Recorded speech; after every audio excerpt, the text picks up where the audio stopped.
안녕하세요. 기술 업계의 두 거인 마이크로소프트와 구글, 알파벳이죠. 오늘 이 두 회사에 대해 좀 깊이 파고드는 시간을 갖겠습니다. 최근 두 회사 주가 움직임이 정말 흥미로운데요. 뭐랄까, 한쪽은 정말 고공행진인데 다른 한쪽은 좀 주춤하는 모습, 서로 다른 길을 걷는 것 같아요. 네, 왜 이런 차이가 나는 걸까요? 그리고 앞으로 어떤 점들을 좀 주목해야 할지 오늘 저희와 함께 이야기 나누다 보면 여러분께서도 명확한 그림을 그리실 수 있을 겁니다. 뭔가 이유가 있겠죠. 자, 그럼 바로 시작해 볼까요? 먼저 최근 상황부터 좀 짚어보죠. 구글 모회사 알파벳, 정말 대단했습니다. 이번 분기에만 주가가 무려 45%나 급등했어요. 네, 45%. 그래서 시가총액 3조 달러를 처음으로 넘었죠. 맞아요. 3조 달러 클럽. 6월 분기 실적도 뭐 괜찮았지만 이것만으로는 좀 설명이 안 되잖아요. 그렇죠. 아무래도 그 연방 법원 판결, 회사를 분할하지 않아도 된다는 결정이 아주 큰 힘이 된 것 같습니다. 그거였군요. 불확실성이 해소된 거네요. 네, 시장이 그 점에 환호한 거죠. 그런데 반면에 마이크로소프트는 분위기가 영 달랐어요. 지난 여름에 그 주력 사업인 애저 클라우드 부문에서 실적도 좋았고 전망도 괜찮게 내놨거든요. 네, 인상적인 실적이었죠. 근데 이상하게 주가는 거의 움직이지 않았어요. 이번 분기 전체로 봐도 상승률이 4%가 채 안 됐고요. 특히 7월 말 4분기 실적 발표 때 애저 매출 사상 최고치 찍고 또 AI 투자에 300억 달러라는 정말 기록적인 금액을 쓰겠다고 했는데도요. 300억 달러요? 와. 발표 이후에 주가는 고작 0.5% 정도 올랐습니다. 이거 참 미스테리 아닌가요? 네, 정말 흥미로운 지점입니다. 구글은 방금 말씀하신 것처럼 법원 판결 같은 명확한 호재가 있었고 실적도 뒷받침됐죠. 그렇죠. 근데 마이크로소프트는 좋은 소식에도 주가가 왜 이럴까? 여러 해석이 가능해요. 말씀하신 대로 좀 미스터리하게 보일 수도 있고요. 가장 그럴듯한 건 시장이 이미 마이크로소프트의 좋은 소식들, 특히 AI 기대감을 어느 정도 가격에 반영하고 있었을 수 있다는 거죠. 이른바 선반영이요.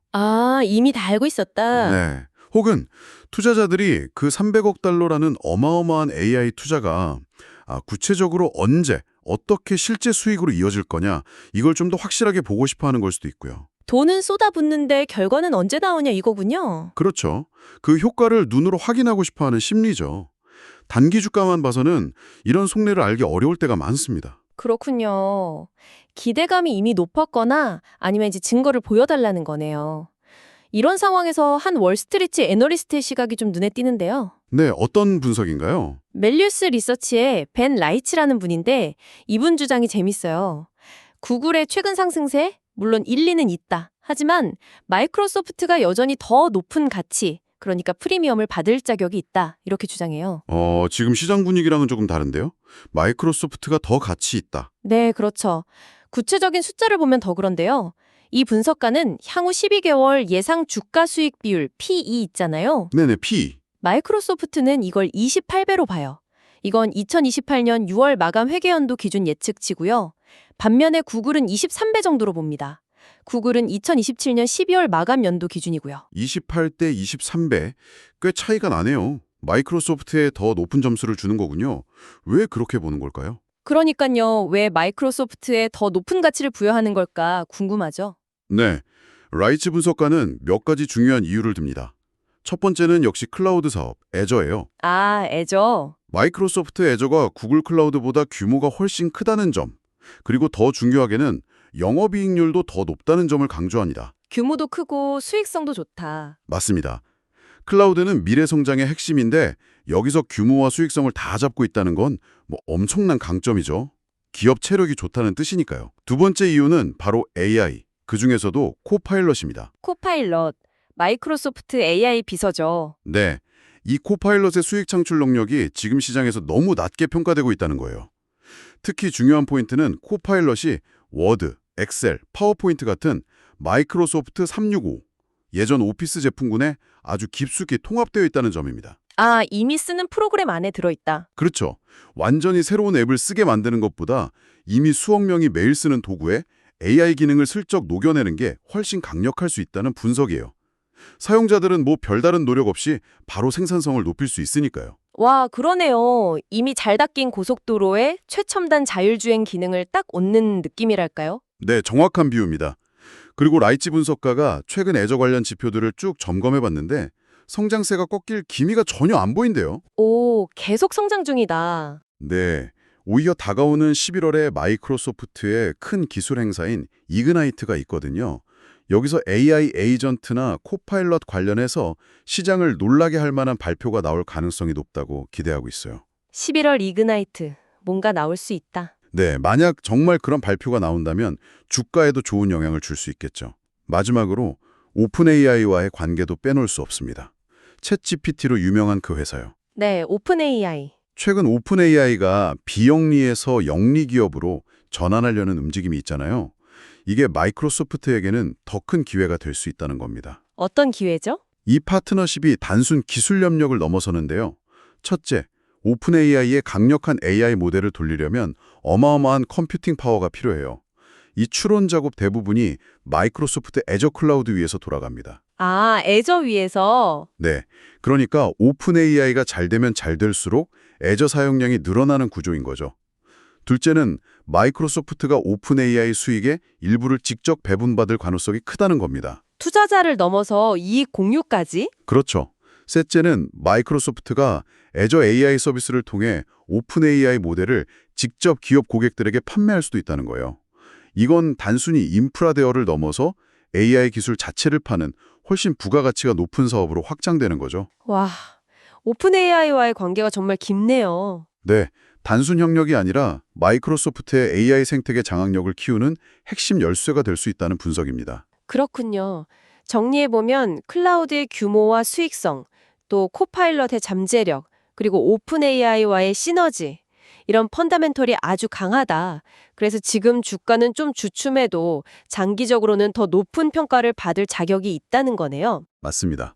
참고로 라이츠 분석가의 마이크로소프트 목표 주가는 625달러, 구글은 255달러 정도입니다. 목표 주가 차이도 상당하네요. 물론 그렇다고 구글이 그냥 있는 건 아니죠. 구글도 자체 AI 챗봇 제미나이가 꽤 성과를 내고 있잖아요. 네, 맞아요. 제미나이도 만만치 않죠. 오픈 AI의 챗 GPT라는 강적이 있는데도 제미나이 월간 사용자가 지난 분기에 4억 5천만 명을 넘었다고 하니까 이건 정말 대단한 숫자 아닌가요? 그렇죠. 4억 5천만 명이면 어마어마하죠.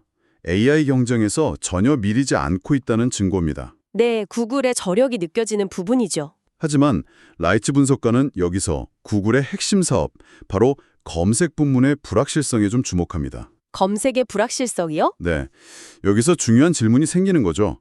과연 AI 기술 도입이 구글 검색 광고 사업에 궁극적으로는 어떤 영향을 미칠까?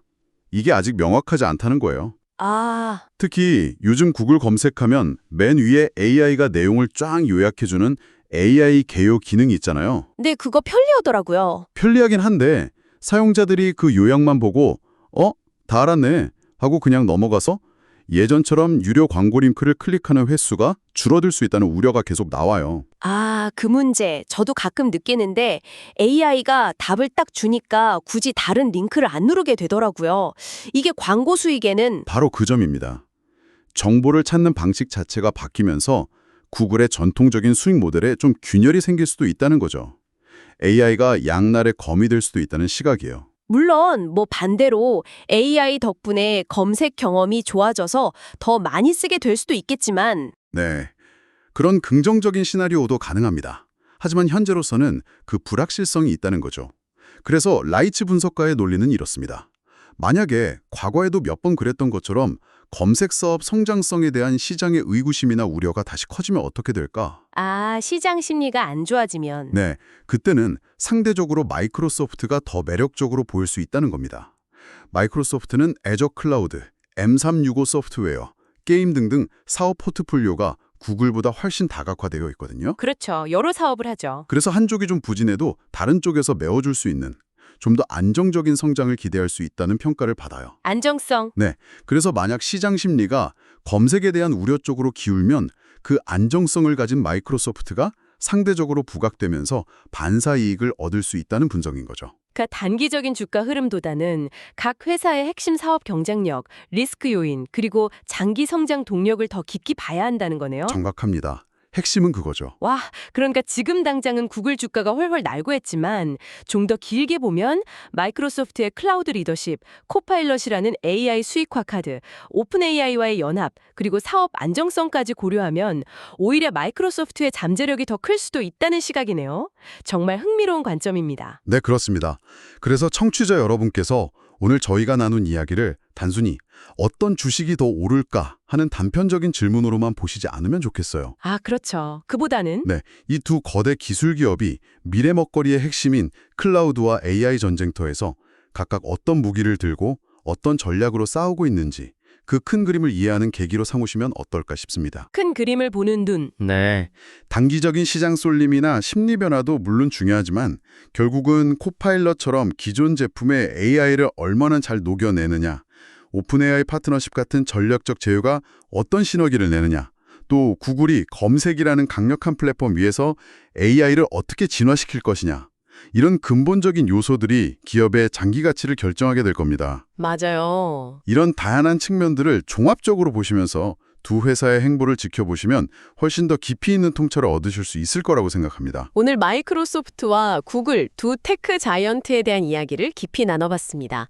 최근 주가만 보면 정말 극명하게 엇갈렸지만 그 이면에는 구글의 강세에도 불구하고 마이크로소프트의 강력한 클라우드 경쟁력, 또 코파일럿을 통한 AI 수익화 잠재력, 사업 안정성 같은 것들이 장기적으로 더 빛을 발할 수 있다는 흥미로운 분석이 있었습니다. 네, 시장의 단기 평가와 기업의 본질 가치 사이에는 때로 간극이 설 수 있다는 점을 보여주는 것 같아요. 맞습니다.